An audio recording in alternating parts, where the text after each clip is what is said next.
Hey guys, Tim Lloyd coming to you from Checkpoint in the Chicagoland area in Market, where I am a security engineer.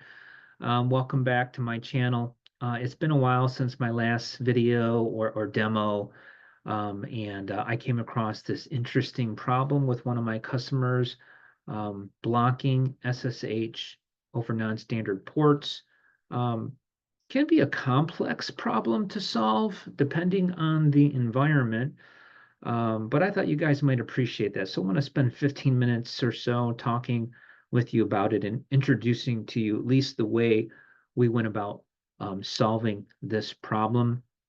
And by the way, here is my email, timl@checkpoint.com. Please feel free to reach out to me. I want to thank you uh, to thank those who have. So some of you have reached out to me in the past. Really appreciate the dialogue. Please keep that coming. Now, this is not my solution, by the way. We have a great professional services team here at Checkpoint, and one of their engineers stepped into his bat cave, came out a short while later with this solution, which is elegant and I thought you would like. So this is why we're spending time on it. So why would you feel the need to access SSH over non-standard ports? Well, the biggest reason why far and away is to reduce that attack noise.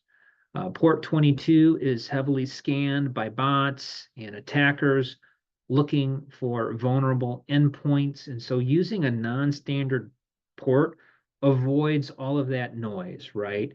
And you're going to be reducing your exposure to the risk of brute force attacks over port 22, which can be very common. Another reason might just be you're looking to bypass network restrictions. You may know that outbound port 22 is blocked on your network, but you do know that port 443 for HTTPS internet traffic works, and so maybe you'll configure an SSH server to listen for SSH traffic over port 443, and that's how you get around that restriction.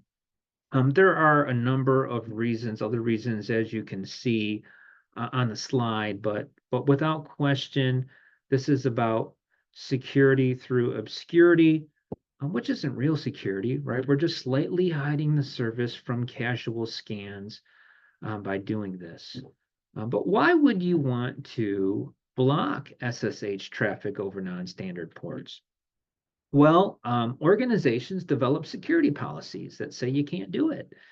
CISOs and their organizations will develop standards. One of them might require all SSH traffic to be scanned and monitored. And so you're going to have to limit it to port 22. And so that is a big reason why you might want to block SSH over non-standard ports. When you do so, you're preventing unauthorized access, which might, come from insiders or infected, compromised hosts from running rogue SSH servers and tunnels over those arbitrary ports. Right? When you block SSH over non-standard ports, you care for that. So those are some of the big reasons why, you would want to deploy a policy that blocks SSH over non-standard ports. Now, I want to come to my management server. One of the things that you're going to have to do, a prerequisite for this solution, is application control. So if I go into my gateway object, this is where we would enable application control, which requires our NGTP package. So if you don't have application control, feel free to reach out to me and I can help you connect to the right people. But this is definitely going to be a prerequisite, and we'll talk about that here in just a moment. And here is my policy base. Before I jump into this, let's take a look at my environment so you kind of understand what's going on. So here is my lab environment.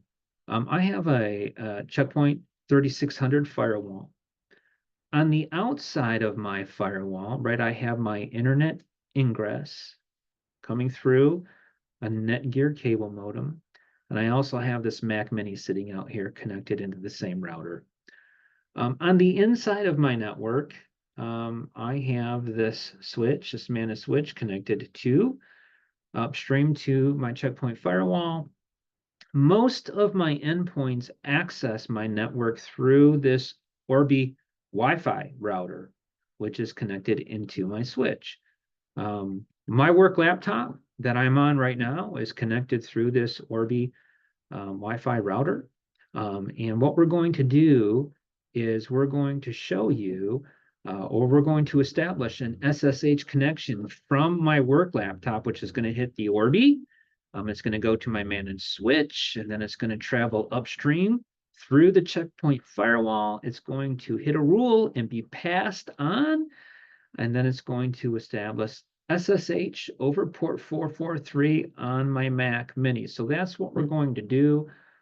Coming back to my rule base, rule number 6 is the rule that is going to allow this traffic. So you can see that if I have an endpoint on my internal network going to my external network and vice versa, over HTTPS port 443 in particular, that happens and we get a match, the action is going to be to accept and log.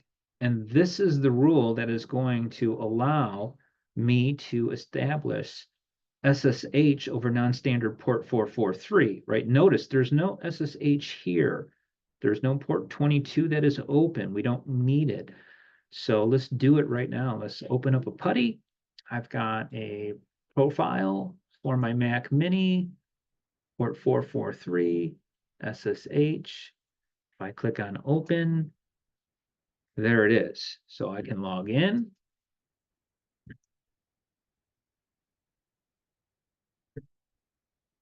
And there we are. We have established a session. Now, if I come back to Rule 6 and I refresh my log, you can see here is the traffic. It's this one right here, ThinkPad, Tim, Mac Mini. So let's open that up and take a quick look. So we can see that the ThinkPad is the source. That's my work ThinkPad. Destination is my Mac Mini, right? And the protocol is SSH, and the service is port 443, right? So we can see that it hit rule number 6 and was accepted. So that's how we're accessing SSH to my Mac Mini, which is this guy right here. So this is my Mac Mini configured to listen to SSH traffic over 443. So that's how we're accomplishing that. And this is very common. SSH doesn't have to be called out as a service. The port doesn't have to be called out. You're just writing these other open ports. Now, how do we prevent this? Let's talk about that for just a minute.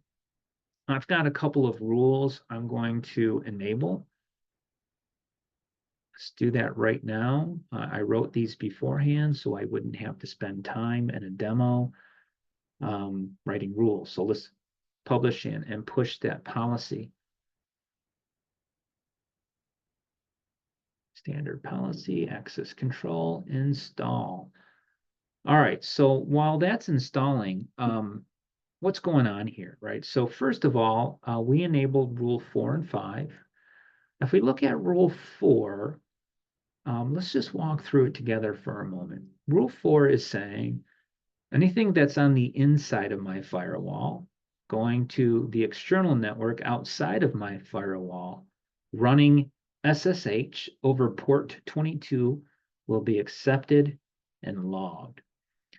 This is where we need application control because this is an out-of-box application control application called Open SSH.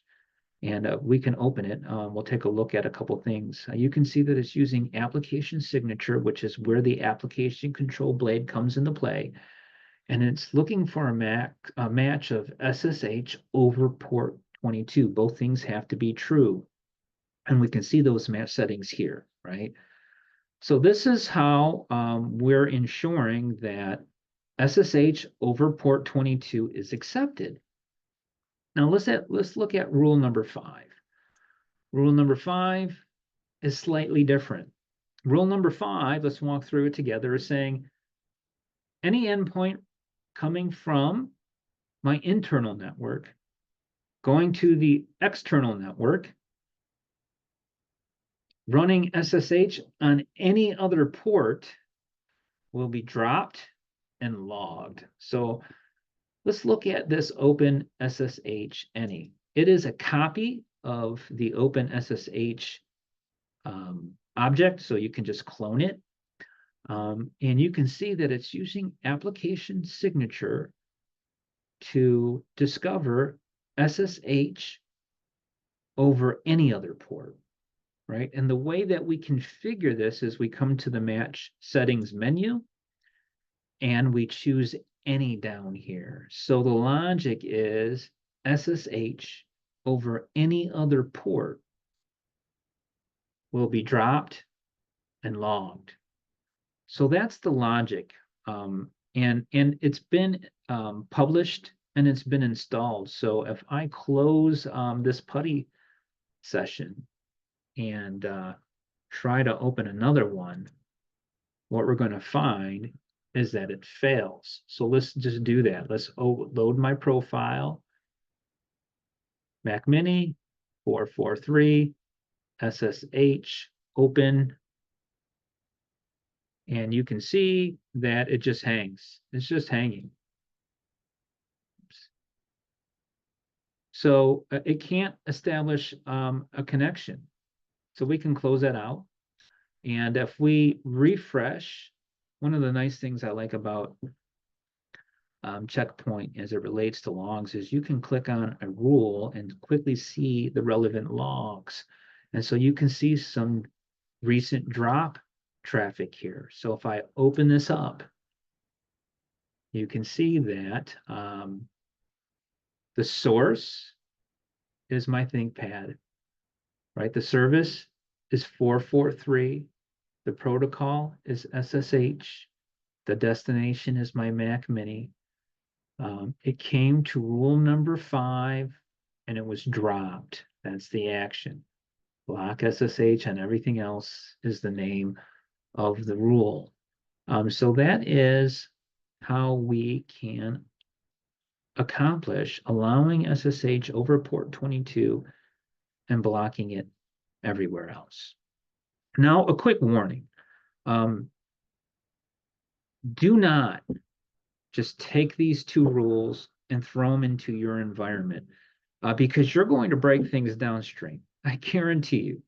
There are people who are legitimately using SSH over non-standard ports. There are applications, especially backup applications, often use SSH over a non-standard port, right? So you have to do your due diligence. So that's number 1.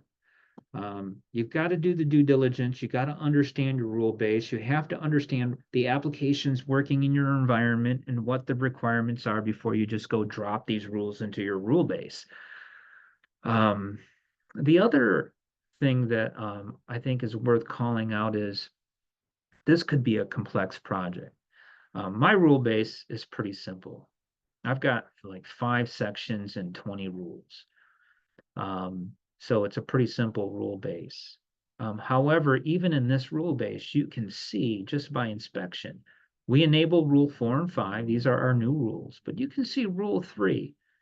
If I configured my Mac Mini to listen to SSH over port 443, which is called out right here, it would establish a connection. It would be accepted and logged. So you have to place these 2 rules strategically. You can't just drop them anywhere. So you may have to place these two rules in multiple places in your rule set, depending on how complex it is, how many rules there are, and the ports that you're enabling. Or you may have to start a new project of reorganizing your rule base into logical sections, so that you could enforce blocking SSH over non-standard ports, using these two rules. So just wanted to make that clear to you. I think that's helpful and very important to understand. So hopefully you guys found that helpful. That is what I had for you today. Do appreciate you guys again coming back to my channel, and we'll see you guys the next time. Thanks much.